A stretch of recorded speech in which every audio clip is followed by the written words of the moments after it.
बिहार की राजनीति में एक बार फिर एक सरकारी बंगला चर्चा का केंद्र बन गया है। मामला किसी साधारण मकान का नहीं, बल्कि उस सरकारी आवास का है जो वर्षों तक बिहार की सत्ता और राजनीति का अहम केंद्र माना जा रहा है। अब इसी आवास को खाली करने को लेकर सरकार और राष्ट्रीय जनता दल के बीच नई बहस छिड़ गई है। सवाल ये है कि आखिर ऐसा क्या हुआ कि राबड़ी देवी को सरकारी बंगला खाली करने के लिए अंतिम नोटिस जारी करना पड़ा।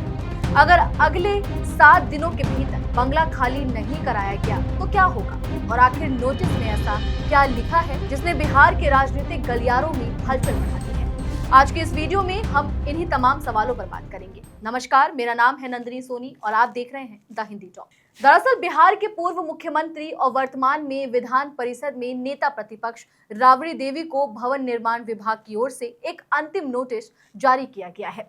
यह नोटिस पटना के 10 सर्कुलर रोड स्थित उस सरकारी आवास को लेकर है जहां राबड़ी देवी और उनका परिवार लंबे समय से रह रहा है। भवन निर्माण विभाग ने अपने नोटिस में साफ कहा है कि राबड़ी देवी को पहले भी कई बार इस आवास को खाली करने के लिए पत्र भेजे जा चुके हैं। विभाग का दावा है कि समय समय पर रिमाइंडर भी दिए गए, लेकिन अब तक आवास खाली नहीं कराया गया।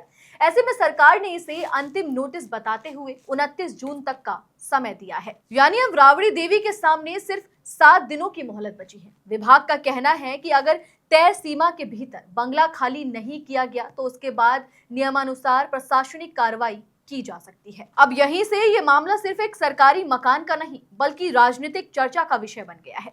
दरअसल बिहार में सरकारी आवासों का आवंटन पद और जिम्मेदारियों के आधार पर किया जाता है।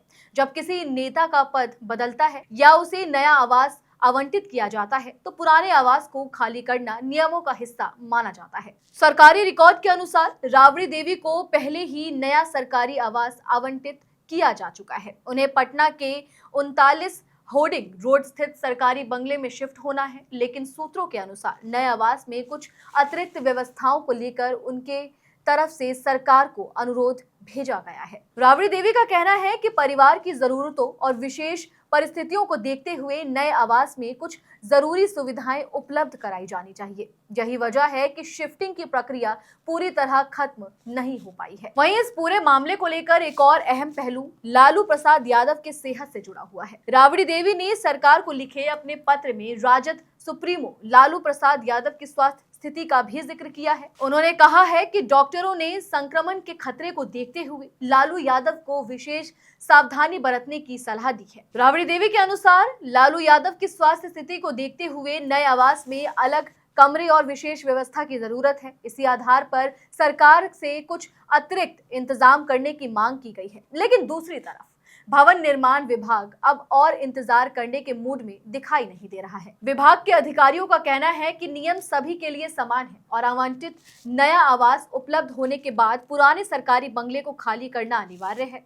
यही वजह है कि अब अंतिम नोटिस जारी कर स्पष्ट कर दिया गया है कि 29 जून के बाद प्रशासनिक कार्रवाई की जा सकती है। इधर नोटिस जारी होने के बाद बंगले से सामान हटाने की प्रक्रिया भी तेज होती दिखाई दे रही है। जानकारी के मुताबिक पिछले कुछ दिनों से 10 सर्कुलर रोड स्थित आवास से फर्नीचर, एयर कंडीशनर, घरेलू सामान और अन्य वस्तुओं को अलग अलग स्थानों पर भेजा जा रहा है। कुछ सामान नेता प्रतिपक्ष तेजस्वी यादव के आवास पर भी शिफ्ट किए जाने की खबरें सामने आई हैं। यानी एक तरफ सरकार का नोटिस है और दूसरी तरफ शिफ्टिंग की बढ़ती गतिविधियां। इससे साफ संकेत मिल रहे हैं कि आवास खाली करने की प्रक्रिया अब अंतिम चरण में पहुंच चुकी है। हालांकि सबसे बड़ा सवाल अभी भी यही बना हुआ है कि अगर 29 जून तक बंगला पूरी तरह खाली नहीं हुआ तो क्या होगा।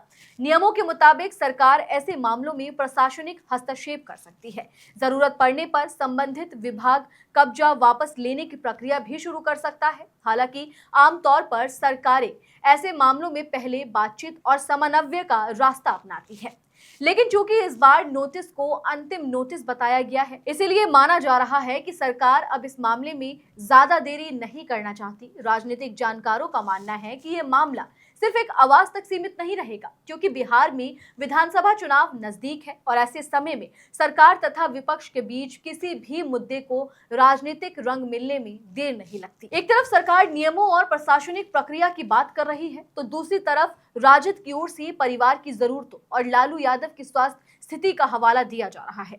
यही वजह है कि अब बिहार की राजनीति की खबरें 29 जून पर टिकी हुई है। क्या राबड़ी देवी तय समय सीमा के भीतर बंगला खाली कर देंगी? क्या सरकार उनकी अतिरिक्त मांगों को पूरा करेगी? और अगर ऐसा नहीं हुआ तो क्या प्रशासन वास्तव में सख्त कार्रवाई करेगा? इन सभी सवालों के जवाब आने वाले कुछ दिनों में सामने आ जाएंगे, लेकिन फिलहाल इतना तय है कि 10 सर्कुलर रोड का ये बंगला एक बार फिर बिहार की राजनीति का सबसे चर्चित पता बन चुका है। चलिए फिलहाल इस वीडियो में इतना ही। आप इस पूरी खबर को लेकर क्या कुछ सोचते हैं, कमेंट सेक्शन में हमें अपनी राय जरूर दें। और अगर अभी तक आपने हमारे चैनल को सब्सक्राइब नहीं किया है तो तुरंत करें। इसके साथ ही हमें सोशल मीडिया प्लेटफॉर्म यानी कि फेसबुक, इंस्टा और एक्स पर फॉलो जरूर करें।